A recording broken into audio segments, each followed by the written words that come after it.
যায়। আপনি যদি যাইতে চান আপনাকে নিয়ে যাইতে বলছে আল্লাহ। হুজুর আকরাম সাল্লাল্লাহু আলাইহি সাল্লাম জিবরাইল আমিনের দিকে তাকায় বলছেন, জিবরাইল কি বলো? জিবরাইল আমিন বলে, আল্লাহ পাক আপনার অপেক্ষায় আছে। মুহাম্মদুর রাসূলুল্লাহ সাল্লাল্লাহু আলাইহি ওয়াসাল্লামের মৃত্যু। তৃতীয় নম্বর শব্দটা আল্লাহর হাবিব যেটা বলছেন, আমি তো দুনিয়া থেকে চলে যাব, জিবরাইল আমার উম্মত। ও বিশ্বনবীর উম্মতেরা, গার্মেন্টসে চাকরি করো, দোকানদারি করো, ব্যবসা বাণিজ্য করো, কেমন নবীর উম্মত? নবী তো মৃত্যুর সময় তোমাকে ভুলে নাই। মৃত্যুর সময় রাসূল বলছেন, জিবরাইল আমার উম্মত। মুহাম্মদুর রাসূলুল্লাহ সাল্লাল্লাহু আলাইহি ওয়াসাল্লামকে জিবরাইল আমিন বলছেন, হুজুর উম্মতের খবর তো আমি বলতে পারবো না, আল্লাহ বলতে পারবো। বলে তাইলে আল্লাহকে জিজ্ঞেস করে আসো। আসতে বলেন আল্লাহ। মুহূর্তের ভিতরে জিবরাইল আমিন আল্লাহ পাকের দরবার থেকে এসে ডাক দিয়ে বলছেন, ও আল্লাহর হাবিব, আপনি তো দুনিয়া থেকে চলে যাবেন, কিয়ামত পর্যন্ত আপনার উম্মত থাকবে। উম্মতের জিম্মাদারি স্বয়ং আল্লাহ গ্রহণ করেছেন। উম্মতের জিম্মাদারি কার? আরো আসছে আপনার চত্বরে গুলি করে উম্মতকে শেষ করে দিবেন। 2021 সালে ব্রাহ্মণবাড়িয়াতে গুলি করে উম্মতকে শেষ করে দিবেন। আলেম উলামা ইকরামকে জেলখানার ভিতরে নিয়ে উম্মতকে শেষ করে দিবেন। 2024 সালে ছাত্র জনতার উপর গুলি করে উম্মতকে শেষ করে দিবেন। আলেম উলামা ইকরামের বিরুদ্ধে মামলা দিয়ে উম্মতকে শেষ করে দিবেন। খুব ভালো করে মনে রাখেন, আল্লাহর নবী উহুদের লড়াইয়ে দান দান শহীদ করেছেন, তাইফের জমিনে রাসূল রক্ত দিয়েছেন। ইসলাম কিন্তু শেষ হয়ে যায় নাই। হযরতে আমির হামজার লাশটাকে টুকরা টুকরা করা হয়েছে, ইসলাম কিন্তু শেষ হয়ে যায় নাই। হযরতে বেলালকে নির্যাতন করা হয়েছে, ইসলাম কিন্তু শেষ হয়ে যায় নাই। হযরতে আবু বকর সিদ্দিক রাদিয়াল্লাহু তাআলা আনহুকে পিটাইতে নাকের হাড্ডি ভেঙে দেওয়া হয়েছে, 3 দিন পর্যন্ত বেহুশ হয়েছিলেন, ইসলাম কিন্তু শেষ হয়ে যায় নাই। আল্লাহর রাসূলকে গৃহবন্দী করে রাখা হয়েছে, ইসলাম কিন্তু শেষ হয়ে যায় নাই। হুজুর আকরাম সাল্লাল্লাহু আলাইহি সাল্লাম বদরের যুদ্ধে জয়যুক্ত হয়েছেন, মুহাম্মদুর রাসূলুল্লাহ সাল্লাল্লাহু আলাইহি সাল্লাম উহুদের যুদ্ধে পরাজয় বরণ করেছেন, ইসলাম কিন্তু শেষ হয়ে যায় নাই। হুনাইনের যুদ্ধে রাসূল পরাজয় বরণ করেছেন, ইসলাম কিন্তু শেষ হয়ে যায় নাই। কারবালার ময়দানে হুসাইন শাহাদাত বরণ করেছেন, ইসলাম কিন্তু শেষ হয়ে যায় নাই। বালাকুতের ময়দানে হযরত সৈয়দ আহমদ বেরলভী শাহ ইসমাইল শাহাদাত বরণ করেছেন, ইসলাম কিন্তু শেষ হয়ে যায় নাই। ইমামে আজম আবু হানিফা জেলখানায় মৃত্যুবরণ করেছেন, ইসলাম কিন্তু শেষ হয়ে যায় নাই। ইমাম বুখারী বুখারাত থেকে বের করে দেওয়া হয়েছে, ইসলাম কিন্তু শেষ হয়ে যায় নাই। ইমাম আহমদ ইবনে হাম্বলকে জেলখানায় বন্দী করে দৈনিক 80টা করে দুর্রা মারা হতো, ইসলাম কিন্তু শেষ হয়ে যায় নাই।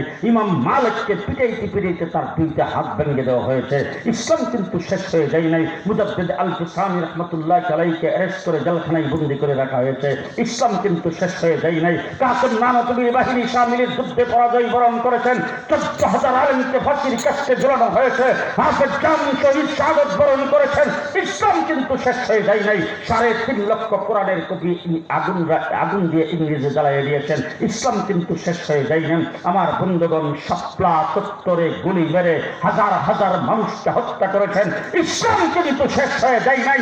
2021 সালে আমাদেরকে ধরে জেলখানে আটকে রেখেছেন, ইসলাম কিন্তু শেষ হয়ে যায় নাই। 2024 সালে ছাত্র জনতার উপরে গুলি চালিয়েছেন, বাংলাদেশও শেষ হয় নাই, ইসলামও শেষ হয় নাই।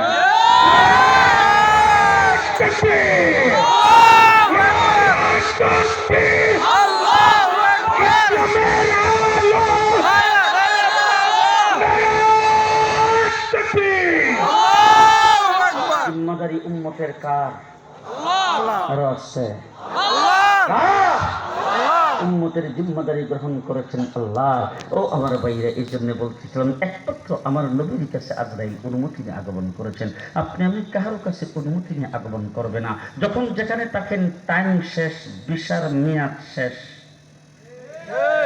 আজরাইল আইসা হাজির, কোন প্রকার সময় দেওয়া হবে না। এখন মরতে হবে, এই ব্যাপারে সবাই তো একমত তো সবাই। এবার আসুন দেখি, মরবো কি হইয়া? সবাই কয় না মুসলমান কি হইয়া মুসলমান। এই কথাটা ডক্টর ইউনূস সাহেব বলছেন, মুসলমান হইয়া মরা লাগবে, যেটা ডাক্তার ইউনূস সাহেব কইছে, এটা জিয়াউর রহমান, এরশাদ, শেখ মুজিব, কে বলছে?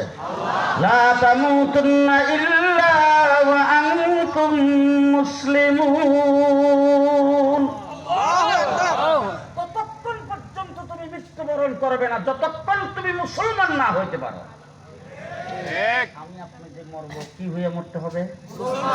কি হইয়া মুসলমান হইয়া মরতে হবে। তো মুসলমান হয়ে যদি মরতে হয় তাহলে আজকে মৌলানা মুহিউদ্দিন রব্বানী সাহেব যখন এখানে আসেন, ওনার বাড়ি হইল নোয়াখালী, হাবিব করে নাতিন বিয়ে করছে, থাকতো ঢাকায়, কেমনে কেমনে আইসা পড়ে কামানি মিশরে বসছে। আর এই জিঞ্জিরাতে আইসা এখানে আইসা কলমা আইসা পড়ছে।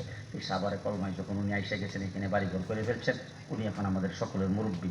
ওনারা যখন আমরা সবাই একসাথে পাইছি, ওনারের সামনে রেখে আজকে আমরা সবাই মরার ডেটটা ঠিক করে এখান থেকে চলে যাই। ঠিক যে তারিখে আমার মরার ডেট এর 40 দিন আগে গাঠটি লইয়া সুজা তবলিগ, এটা সবাই মিলে আজকে ঠিক করে ফেলাম। যারা দাঁড়ানো আছেন আপনারও একমত, মরার ডেটটা ঠিক করে আমরা আজকে এখান থেকে চলে যাবো। এরপরে যেদিন আমার ডেট এর 40 দিন আগে সুজা চিল্লা বলেন বলেন কবে ডেট? কবে? আজকে রাত্রে হওয়ার কোনো সম্ভাবনা নাই। আজকে রাত্রে মৃত্যু হওয়ার কোনো সম্ভাবনা আছে? আগামীকাল? এক সপ্তাহের মধ্যে? এক মাসের মধ্যে? কোন প্রকার গ্যারান্টি নাই যখন আজরাইল আসে। ঠিক কিনা বলেন? তাইলে এখন মৃত্যুর যখন কোনো ডেট ঠিক করতে পারবেন না, এবার আপনারা সবাই মিলে বলেন তো মুসলমান হইবেন কবে? এখন থেকেই। মুহূর্তের মধ্যে যদি আমার কাছে আজরাইল আসে, আমার যদি দুনিয়ার থেকে চলে যাইতে হয়, তাহলে এই মুহূর্তে আমাকে মুসলমান হইয়া প্রস্তুত থাকিতে হইবে।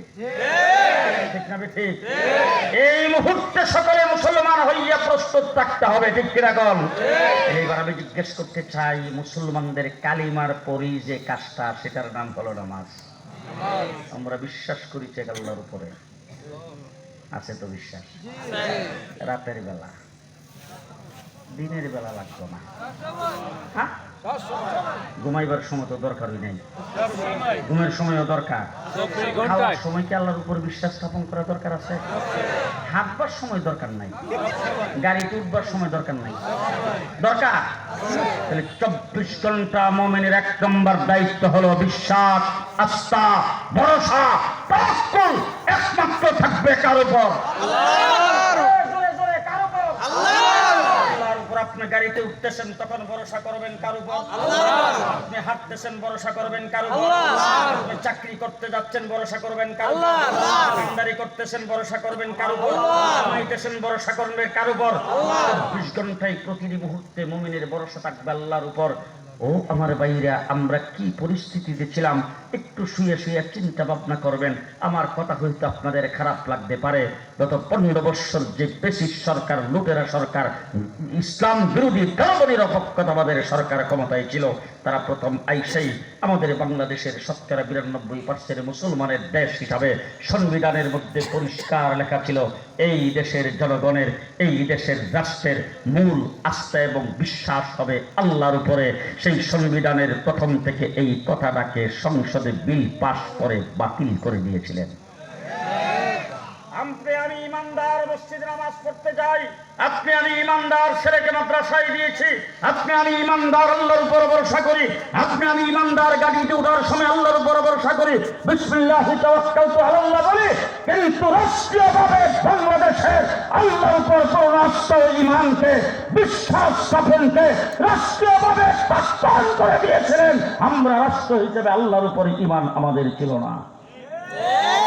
আজকে যারা এখানে দাঁড়ানো বসা অবস্থায় এখানে হাজির হয়েছেন, আজকে কি আমরা গত 5ই আগস্টে দেশ নতুনভাবে স্বাধীন হওয়ার পরে এই ইসলাম বিরোধী নাস্তিকার মুক্তাবাদীদের সরকার ক্ষমতার থেকে বিদায় হয়ে যাওয়ার পরে আজকে যেই সরকার অন্তর্বর্তীকালীন ক্ষমতায় বসেছি, শাপলা চত্বরের রক্তের মাধ্যমে বসাইছি, 2024 সালের ছাত্রদের রক্তের মাধ্যমে বসাইছি। আমাদের সকল প্রত্যাশা ওনার দ্বারা পূরণ হবে। 92% মুসলমানের দেশের প্রত্যেকটা মুসলমানের আশা, ভরসা এবং দাবি হলো সংবিধানের সর্বপ্রথম সংস্কার হবে আল্লাহর উপর পূর্ণ আস্থা ও বিশ্বাস।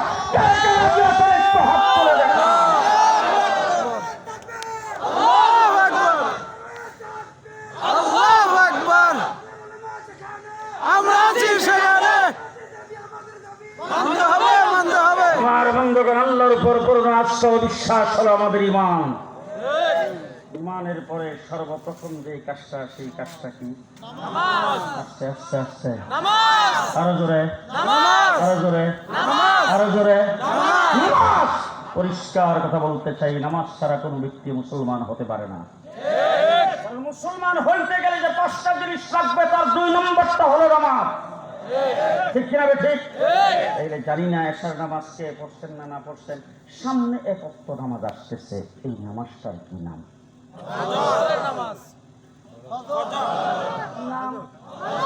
ফজরের নামাজ। এই ফজরের নামাজটা আজকের থেকে জামাতের সাথে কে কে পড়বেন? মাশাআল্লাহ, পড়বেন তো ফজরের নামাজ জামাতের সাথে? ডান হাতটা উপরে দিকে উঁচু করেন, উঁচু করেন, উঁচু করেন, বলেন আল্লাহ আল্লাহ ইয়া আল্লাহ। অতীতে অনেক নামাজ কাজা করেছি, অনেক অবহেলা করেছি, অনেক নাফরমানি করেছি, আল্লাহ তওবা করলাম, আজকে ফজর থেকে ফজরের নামাজ আদায় করবো বলে ওয়াদা করেছি। আল্লাহ তুমি আমাদের ওয়াদা পূরণ করার তৌফিক দান করো, আমাদেরকে নামাজীদের কাতারে শামিল করো। আল্লাহুম্মা আমিন। হাত নামান। আমরা ফজরের নামাজ পড়ে এখন থেকে তওবা করে এখন থেকে আমরা মুসলমান হইলাম, যে কোনো মুহূর্তে আজরাইল আসলে যেন আমরা মুসলমান হইয়া দুনিয়ার থেকে যাইতে পারি। বলেন 2 নম্বর কথা বলতে চাই, আপনি গার্মেন্টসে চাকরি করেন, গার্মেন্টসের শ্রমিক, গার্মেন্টসের মালিক, আপনি নিম্ন শ্রেণীর দোকানদার, আপনি হকার, যে যে স্তরে থাকেন না কেন, আপনার ঘরে যদি কোনো সন্তানাদি হয়, আপনি যখন মাহফিল থেকে রাস্তা দিয়ে যাইতেছিলেন, দাঁড়িয়ে গেলেন, তার কারণটা হলো আপনার বাপদাদা ছিল মুসলমান, আপনি মুসলমানের ঘরে জন্মগ্রহণ করে আপনি মুসলমান হয়েছেন, আর আপনার ভিতরে ইসলামের যে ঝলকটা, উলামায়ে কেরামের সেই মহব্বতটা কি জন্য আছে, এটাও খুব ভালো করে বুঝতেন। সেটা আছে, আমি যখন জন্মগ্রহণ করেছি তখন আমার ডান কানে আযান আর বাম কানে একামত দিয়া আমার জীবনটাকে উদ্বোধন করা হয়েছে। সেই ফোকাসটা আমার ভিতরে এখন রয়ে গেছে। আমি এখন এইখানে দাঁড়াইছি ওয়াজ শোনার জন্য, আলেম ওলামায়ে কেরামের মহব্বতে দাঁড়িয়ে গেছি, এই দাঁড়ায় কথাবার্তাগুলি শুনতেছি, ওয়াজ মাহফিলে আসছি। আমার বাইরে আপনি আমার ঘরে সন্তানাদি যারা জন্মগ্রহণ করবে, তাদেরকে যদি ইসলাম শিক্ষা না দেওয়া হয়, তাদের ভিতরে যদি মুসলমানিত্ব না থাকে, তাইলে আমি একদিন কবরে চলে যাব, তারা কিন্তু নাস্তিকার মুরতাদে পরিণত হবে। আমি যেমন মুসলমান হয়ে পৃথিবীতে বেঁচে থাকতে চাই, আমার সন্তানাদি যারা, তারাও ইসলাম নিয়ে পৃথিবীতে বেঁচে থাকবে। ইসলাম নিয়ে পৃথিবীতে বেঁচে থাকতে হইলে মুসলমান যদি আপনি হয়ে থাকেন, উজুর ফরজ জানা দরকার তো নাই, গোসলের ফরজ না জানলেও হইব, হালাল হারাম তো জানবার দরকারই নেই, পাক না পাক আছে আছে। তাহলে সমাজের সবাইকে মাদ্রাসায় পড়ে না, বেশিরভাগ স্কুলে পড়ে, কম সংখ্যক মাদ্রাসায় পড়ে, কম সংখ্যক মাদ্রাসায় পড়ে, বেশিরভাগ স্কুলে পড়ে। ঠিক না ঠিক? তাহলে বেশিরভাগ স্কুলে যারা পড়ে মুসলমানের সন্তান, তাদেরকে স্কুলে একটাই পাক না পাক শিখাইতে চাই। সেটা হয় জানি না আপনারা আমার সাথে একমত হবেন কিনা। আপনার ছেলে ইংলিশ মিডিয়ামে পড়ুক, আপনার ছেলে ইংরেজি শিখুক, আপনার ছেলে ব্যারিস্টার হোক, আপনার ছেলে ডাক্তার হোক, আপনার ছেলে ইঞ্জিনিয়ার হোক, আমার ভাতিজা এখানে মাদ্রাসা প্রতিষ্ঠা করেছেন বলে আমি আপনাদেরকে একথা বলতে আসি নাই। আপনাদের প্রত্যেকের ঘরের সন্তানকে মাদ্রাসায় ভর্তি করবেন, একথা আমি বলবো না। আমি বলবো আপনার একটা ছেলেকে হাফিজে কোরআন বানাইলে ভালো কথা, আলেম বানাইলে ভালো কথা। আপনার ছেলেটাকে কোরআন শরীফ সহিশুদ্ধ পড়াইবার জন্যে আপনি তার মাদ্রাসায় দিয়ে 3 বছর পরে স্কুলে ভর্তি করেন, এই ওয়াজ আমি আপনাকে করব। কিন্তু আমি আপনাকে বলবো, আপনার ছেলে ব্যারিস্টার, ডাক্তার, ইঞ্জিনিয়ার, প্রফেসর আপনি 100 বার না 1000 বার বানান। আমার মতো একজন কাঠমুল্লার জন্য, মৌলানা মহিউদ্দিন রব্বানী সাহেবের মতো একজন আলেমের জন্য ডাক্তারেরও প্রয়োজন, ইঞ্জিনিয়ারের প্রয়োজন, ব্যারিস্টারও প্রয়োজন। সুতরাং আমার দেশ পরিচালনার জন্য ডাক্তার, ইঞ্জিনিয়ার, ব্যারিস্টার সবই লাগবে। এই জন্য স্কুল, কলেজ, ইউনিভার্সিটির ডাক্তার, ব্যারিস্টার, ইঞ্জিনিয়ার পয়দা হবে। আপনার ছেলেকে ডাক্তার, ইঞ্জিনিয়ার, ব্যারিস্টার বানাবেন, কোনো আপত্তি নাই।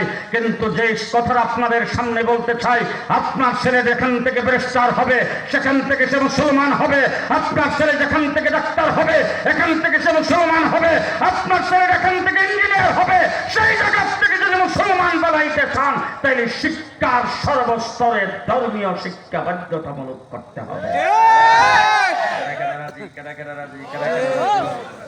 আপনার ছেলে ব্যারিস্টার, ডাক্তার, ইঞ্জিনিয়ার হোক, ধর্মীয় barrister, doctor, engineer, Islamic barrister, doctor, engineer, নামাজি ডাক্তার, ইঞ্জিনিয়ার, বলেন। তাইলে শিক্ষার সর্বস্তরে কিন্ডারগার্টেন থেকে শুরু করে, প্রাইমারি থেকে শুরু করে, 1 ক্লাস থেকে শুরু করে কলেজ লেভেল পর্যন্ত শিক্ষা কমিশন যেটা গঠন করা হয়েছে সেটার মাধ্যমে ধর্মীয় শিক্ষাকে বাধ্যতামূলক করতে হবে। আছেন সবাই? আল্লাহ কবুল মঞ্জুর করুক, সকলে বলেন আমিন। আরো জোরে বলেন আমিন। এইখানে মাদ্রাসাটা কি দরকারি না সরকারি? একটা হলো সরকারি, একটা হলো দরকারি। সরকারি একটা দরকারি। মাদ্রাসাটা দরকারি না সরকারি? হ্যাঁ, সবার জন্য দরকার। জীবনেও দরকার, মরণেও দরকার। কথা কয় না? জন্মেও দরকার, মৃত্যুতেও দরকার। দরকার না? সুতরাং সরকারি যেটা সেটার মেনটেন যাবতীয় সবকিছু করে সরকার, যেটা দরকারি সেটার মেনটেন করে ধর্মপ্রাণ মুসলমানেরা। আপনারা যে যেখানে আছেন, যে স্তরে আছেন, কেউ হয়তো কুড়িঘরের মতো একটা বাসা, একটা রুম নিয়ে ভাড়া নিয়ে থাকেন, কেউ হয়তো বিরাট বড় ফ্ল্যাটের মধ্যে থাকেন, কেউ হয়তো বড় অফিসার, কেউ হয়তো শ্রমিক, এক একজন এক এক রকম অবস্থায় আছেন। কিন্তু আপনার 1 টাকা, 2 টাকা, 5 টাকা, 10 টাকা, 20 টাকা আপনার তৌফিক অনুযায়ী আপনি সদকা করবেন। আমার রাসূল ঘোষণা দিয়েছেন, তুমি একদিক থেকে সদকা করবা, আল্লাহ পাক তোমার সমস্ত বালা মুসিবত মাথার উপর থেকে সরাইয়া দেবে। সৎকার সবচাইতে উন্নত মানের এবং উত্তম জায়গা হলো মাদ্রাসা। শামসুল হক ফরিদপুরি রহমতুল্লাহ আলাইহি বলতেন, শামসুল হক ফরিদপুরি রহমতুল্লাহ আলাইহি বলতেন যে মাদ্রাসায় দান করা আর রাস্তাঘাটে ফকির মিসকিনদেরকে দান করা। উনি একটা দৃষ্টান্ত দিতেন, বাজারে মিষ্টিও হইল 240 টাকা কেজি, আবার আমরুপালিও 240 টাকা কেজি। মিষ্টি যখন বাজার থেকে কিনে না খাইছেন